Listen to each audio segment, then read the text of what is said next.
si Asmund at si Singi. Sa isang maganda at masayang kaharian, naninirahan ng isang maharlikang pamilya. May isang anak na lalaki ang hari at reyna, si Asmund, at anak na babae naman si Singi. Mahal na mahal nila ang mga anak nila. Tinuruan silang magkapatid ng lahat ng kailangan nilang malaman bilang prinsipe at prinsesa. Lumaki silang matalino, mahusay at alisto. Pero sa lahat ng yon, kalikasan ang pinakamamahal nila. Alam mo ba, nakumbinsi ko na si Ama. Nakumbinsi saan? Tungkol sa mga puno ng oak? Anong mga puno? Puno lang! Isa lang naman yung sinasabi ko sa'yo. Hay, ano ka ba? Alam mo naman siguro na gusto ko ring tumira sa puno ng oak tulad mo. At saka, dapat kasama mo ako, di ba? Aray! Siyempre naman! 2 puno ang pinagpaalam ko kay Ama. At? At pumayag siya! Ayos! Sa wagas! Ang galing mo! Makagagawa na rin tayo ng bahay sa mga lumang guwang ng puno. Isipin mo, nakatira tayo sa loob ng puno ng oak, sa gitna ng kagubatan. Oo nga! At malapit pa tayo kay na ama at ina. Napakaswerte talaga natin, Asmund! Kumuha nga ang prinsesa at prinsipe ng 2 matandang puno ng oak sa kagubatan at dinala malapit sa kaharian. Doon nila itinayo ang kanilang bahay. Nagdala sila ng mga kasangkapan at mga gamit nila sa magiging bahay nila. Masayang masaya silang 2 sa gubat. Nagigising sila sa huni ng mga ibon. Sa mga malalagong lilim ng puno sila kumakain, na para bang may picnic sila araw-araw. Isang araw, may ipinadalang mensahe ang mga magulang nila. Isang pagpapala po, mahal na Prinsipe Asmund at mahal na Prinsesa Singi. Ano yun, Jonathan? May mensahe po sa inyo, ang mahal na hari at reyna. Sige, salamat! Para pala sa'yo to eh. Talaga ba? Sabi dito, gustong-gusto ka raw ni Prinsipe Ring mula sa kaharian ng Ribama. Balak niyang pumunta sa palasyo para hingi ng pahintulot na pakasalan ka. Ha? Akin na nga yan? Balita ko, makisig raw siya. At balita ko naman, may kapatid siyang babaeng napakaganda. Oh, ano sa tingin mo? Makikipagkita ka ba sa kanya? Hindi ko alam. Kailan ba siya pupunta?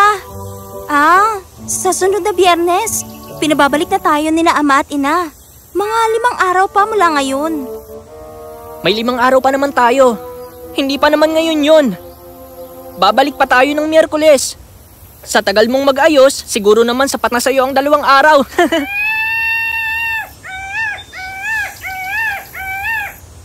Naku, hindi no. Hindi ako mag-ayos ng magarbo. Para lang sa kanya. Gusto ko makita niya ako na ganito. Noon din, sa gubat na yun, may nakatira ring 2 magkapatid. Isang mangkukulam at isang salamangkero. Umaga noon nang makita nila sina Asmund at Singi na noon ay namamangka sa may lawa. Samantalang inggit na inggit ang mangkukulam sa gandang taglay ni Singi nang makita niya ito. Paanong nangyaring may isang babaeng mas maganda pa sa akin at dito pa siya nakatira sa kagubatan ko? Abay! Balita ko'y gandang-ganda sa kanya ang prinsipeng nasa malayong kaharian at pupunta pa nga siya sa palasyo nila para makilala siya. Hindi pwede ito! Hindi ako papayag!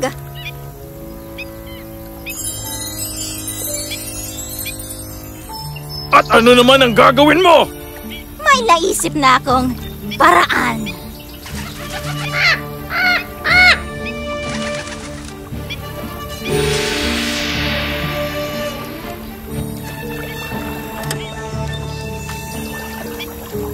Aba, kumusta munting ibon? Aray! Aray ko! Ano ba? Oh, ayos ka lang ba? Oo, ayos lang ako. Ba't siya kaya kinuha yun? Parang ngayon lang ako nakakita ng ibon na basta nalang gagawin yun. Siguro pinadala ni Prinsipe Ring yun para makakuha ng alaala mula sa'yo. Ano? Ay nako, wala ka na namang masabing matino. Lingid sa kaalaman ni na Asmund at Singi na may naghihintay na panganib sa kanila. Kinuha ng bruha ang kwintas ni Singi para makapagpalitan niyo siya bilang si Prinsesa Singi. Samantalang isinumpa naman ng kapatid niyang salamangkero ang puno ng oak. Matulog kayo, di ihimlay na ng tuluyan. Magbabalik sa dati kung ang liwanag ay takpan ng kadiliman. Ngayon, matutulog na kayo ng tuluyan. Umalis na ang salamangkero at pumunta sa palasyo para salubungin si Prinsipe Ring. Maglaho kayo! Maglaho ng tuluyan sa paningin! Magbalik sa dati kung araw ay magiging gabi. Ngayon, wala na sila habang buhay! Hindi nagtagal, dumating na nga ang barko ni Prinsipe Ring. Nang makita niya ang bruhang nagpapanggap na si Prinsesa Singi, naakit siya sa gandang taglay niya. Binibini, ikaw na ba si Prinsesa Singi? Oo po, kamahalan. Hinihintay ko po kayo rito para sabay tayong maglayag sa lupain niyo. Pero paano ang mga magulang mo? Kinailangan ni Ama na umalis para sa isang labanan. Kaya hiniling nilang maglayag na tayo pabalik sa kaharian niyo. Susunod na lang daw sila, dala ang mga regalo nila para sa kasal. Pwede naman akong tumulong sa labanan. Hindi, wag! Ibig ko sabihin, sundin na lang natin ang hiling ni Ama. O sige ba, tayo na. Pwede ka bang maghintay sa barko? May kukunin lang akong mahalagang bagay bago tayo umalis at bumalik sa inyo. O sige. Napansin ng prinsipe na parang may kakaiba sa mga nangyayari. Pero hindi siya naghinala na nakabalat kayong prinsesa lang pala ang kausap niya at hindi talaga ito si Prinsesa Singi. Kaya sumunod naman siya. Pumunta naman ang bruha sa gubat. Binunot niya ang mga puno ng oak na kinaroroonan ni na Prinsipe Asmund at Prinsipe Singi. Ayaw niyang may makitang kahit anong ebidensya sa ginawa nila. Dinala niya ito pabalik sa kaharian ni Prinsipe Ring. Malugod na sinalubong si Prinsipe Ring ng mga magulang niya at kapatid.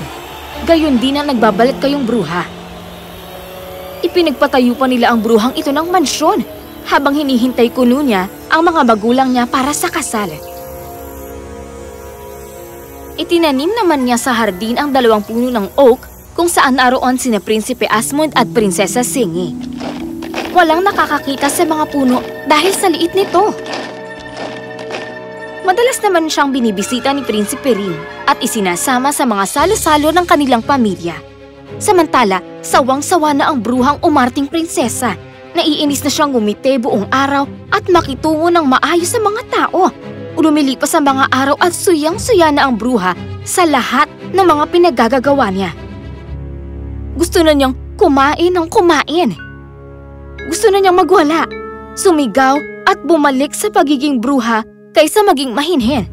Talagang gigil na ang bruha. Bumalik siya sa mansyon na galit. Nagsisisigaw siya at padabog na sinisipa ang mga gamit.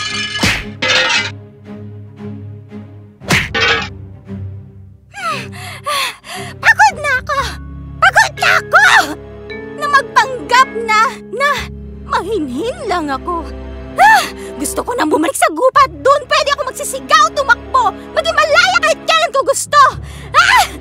Ngawit na yung pangako sa kangingiti. Nakakasuya na magsalita ng mahinhin at magalang. At isa pa, gutom na ako! Ang kaunti nilang kumain! Gusto ko ng marami! Malapit ko nang kainin ang buhay yung kapatid ko kapag hindi niya pa ako dinalhan dito ng pagkain ngayon din! Bigla na lang, lumitaw sa harapan niya ang kapatid niya na may dalang mesang punong-puno ng pagkain. Ayoko na talaga! Pag tinuloy ko pa ang pagiging prinsesa, baka mapatay ko na yung prinsiping yan!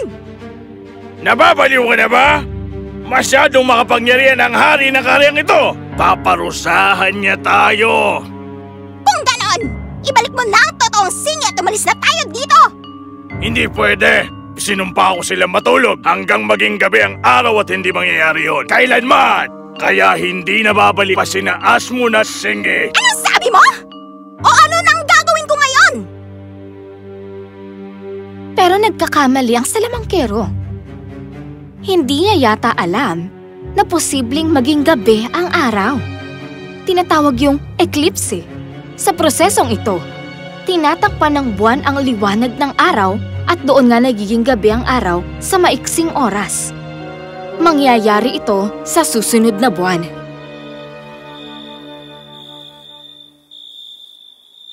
Ano?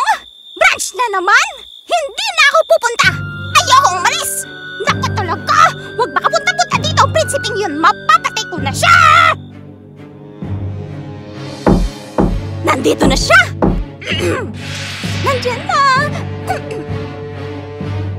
Nandiyan na! Nakita mo yun? Naging ikaw yung bruha. Ang kwintas ko! Siya yung ibon! Yun na ata si Prinsipe Ring. Kailangan natin sabihin sa kanya! Nang pabalik na si Prinsipe Ring matapos niyang ihatid ang mangkukulam, hinarang siyang bigla ni Asmund. Sino ka? At bakit ka humaharang sa dinadaanan ko? Ako si Prinsipe Asmund, kapatid ni Prinsesa Singi. Oh, tapos na ba ang digmaan? Saan na ang mga magulang niyo? Ha? Walang digmaan. At ang babaeng nakatira sa mansyon nyo ay hindi ang kapatid ko. Hindi siya si Prinsesa Singi. Isa siyang mangkukulam. At bakit naman ako maniniwala sa sinasabi mo? Hindi siya si Prinsesa Singi. Ako! Sumama ka sa amin! Dinala nga ni na Asmund at Singi ang prinsipe sa mansyon. Sa may bintana ng kwarto ng bruha. Naroon na naman siya, nagsisisigaw at nagdadabog. Sinira niya ang kwintas ni Singi at bumalik siya sa tunay niyang anyo. Nakakainis na talaga! Ayoko na maging mabait! Tama na tong kalokohong to! Gusto ko nang bumalik sa gubat! Buti pa sa gubat malaya kung sumigaw at tumakbo magdamag! Ayoko na maging magalang! Nangangalay na yung pangako sa pangngiti magdamag!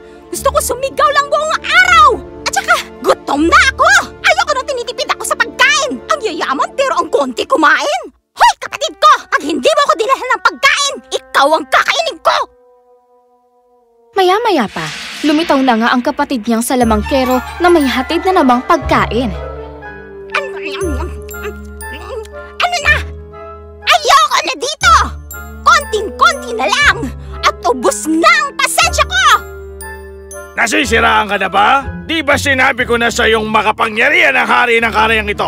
Parurusahan niya tayo ng malala. Kaya nga gawan mo ng paraan para maibalik ang totoong Singi! Para makaalis na tayo!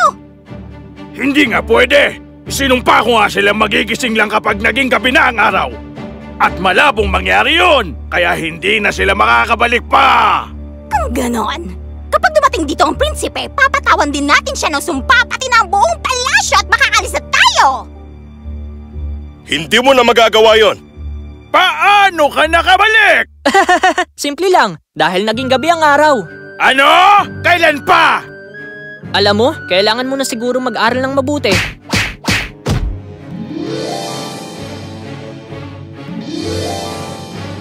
Kailangan na natin magpadala ng mensahe kina ama at ina. Nag-aalala na sila sa ating dalawa. Naipadala nila ang kanilang mensahe at nakabalik na sa kanilang ama't ina. Nawala na rin ang sumpang magiging gabi ang araw at kung ano pa man yun. Binisita ng magkapatid si Prinsipe Ring sa kanyang lupain. Napamahal siya ng lubusan kay Prinsesa Singi.